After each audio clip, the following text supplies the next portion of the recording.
All right, the Cygnus poem. When I found this, well, I read that there was perhaps a poem from the man to Ben, and I expected it to be from the man, and it was. And I didn't realize, because I'm not really a scholar, that I was supposed to go and argue about whether he wrote it or not. I mean, I just went straight to Pancras and saw very quickly that I guess no one bothered to check, who said that Ben Jonson called Hugh Holland the Swan Cygnus? John Payne Collier. This poem could never, objectively, have been about minor translator Hugh Holland. The whole book is one of many to what they were doing. And there was a lot of them. And Mary Sidney Harbour, Countess Pembroke, she was the editor-in-chief of the book. So that's why Ben basically lived at Penhurst with her until she died 2 years before the folio came out. Fortunately for me, I knew coming into all this, I knew the metaphors that were in use for syphilis. He died of syphilis. He would have claimed all this. He would have claimed it all. He thought he'd lost it all, but they figured out a way to do it. They made up a guy, and Ben was the high priest.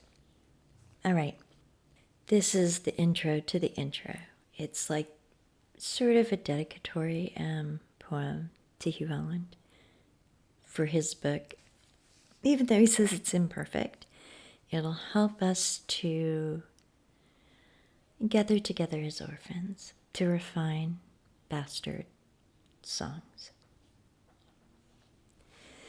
Scarce till now hath England seen a poem, but of verses store. Here, an unenforced green hath native flowers, which heretofore had at most well painted been. We've been copying everyone up till now. Now we've got our own flowers. As was the season which them bore, arts each Venus, that doth shine in ancient posy, here more. Holland, this first birth of thine, put forth imperfect, stands before the finished, and shall in fine somewhat be new for worlds to adore. Cynthia's, as we divine, and the Muses and the Graces and their queen, by thee refine bastard songs, whose common bases were but words that Catherine, beauty equal to her faces, might enjoy. Hear then, unheard, a princely love and learned bard. Hugh Holland, like several of these guys, became an ambassador. It was Britain's book. We've got the best playwright that ever lived. It was their answer. You've got Da Vinci and Michelangelo. Look what we've got. And it worked. I think this was the last of this type of book to come out. They were raising money to refine bastard songs. There's a lot of unfinished stuff. It takes a long time and a lot of people to finish it. But everything just petered out at the end before Queen Elizabeth died. People were really disappointed in her. But, as we know from Bacon, everybody was very interested in whether James was going to be their savior, and he was. He was all in. They were very, very proud of this. Of course they would be. The book, though, that's the thing. Yes, in this the swan is going from river to river to river to river. But it's the book they're talking about. They want to get it everywhere. And it shows up first, too early, in Germany in a mess catalog. And of course, Ben writes the myth. Ben does it all. He was De Vere's last and most voted protégé. And the guy in Stratford nobody cares about. He's got nothing to do with anything. He is not a part of the theater world at all, which is why he doesn't show up there. He had the plays. They had to pay him off because for a long time, De Vere was pawning them, basically. It's a redemption story in a way, and a story of friendship. All right, this is Ode Allegorical. Who faith are times, nor have nor can, produce us a black swan. Behold, where one doth swim, whose note and hue, besides the other swans admiring him, betray it true. A gentler bird than this did never dent the breast of Tamasis. And that's the old Celtic and Roman name for the Thames. It means the dark one. From Othello, which they wrote together, just like they did Sejanus, to the Mask of Blackness after he dies. He snuffed himself out. Oh, the Dark Lady. I had figured that out before this. I had figured out the sonnets. They make total sense. They're also an allegory. The Dark Lady.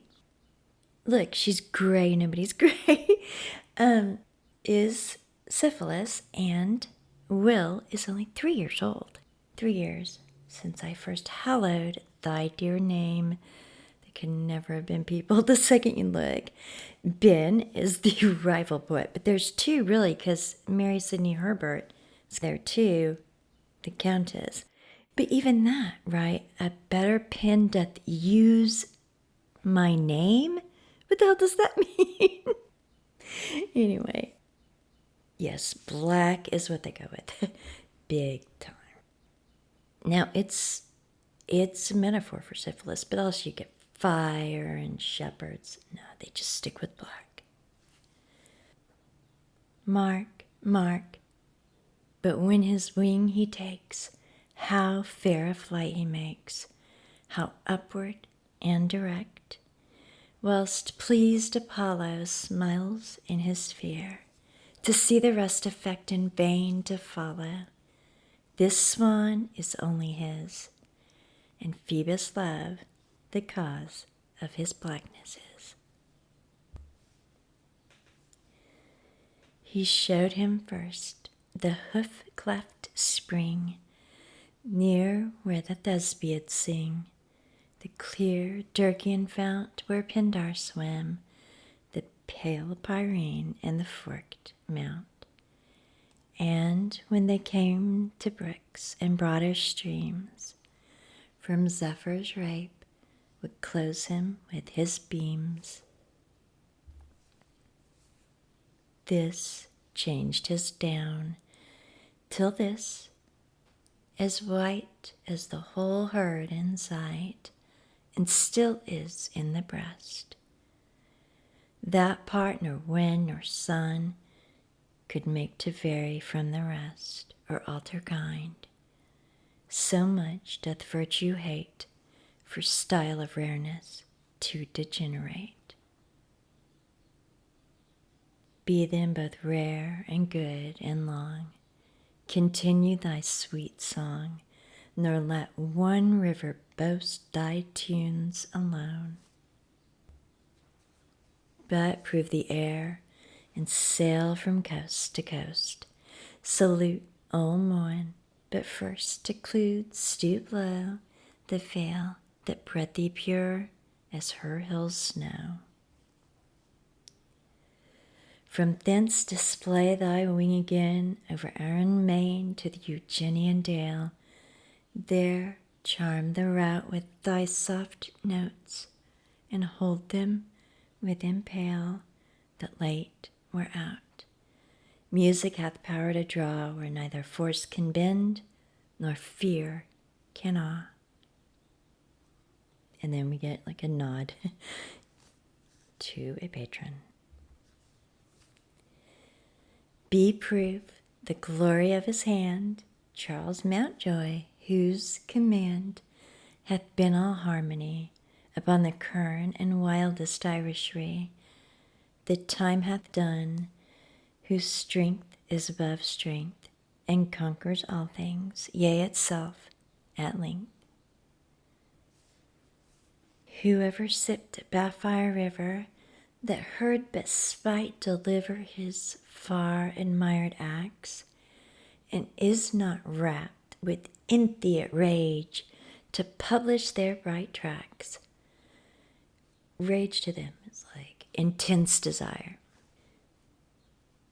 But this more apt when him alone we sing. Now we must ply our aim, our swans on wing. Who, see, already hath o'erflown the Hebron Isles, and known the scattered orcades.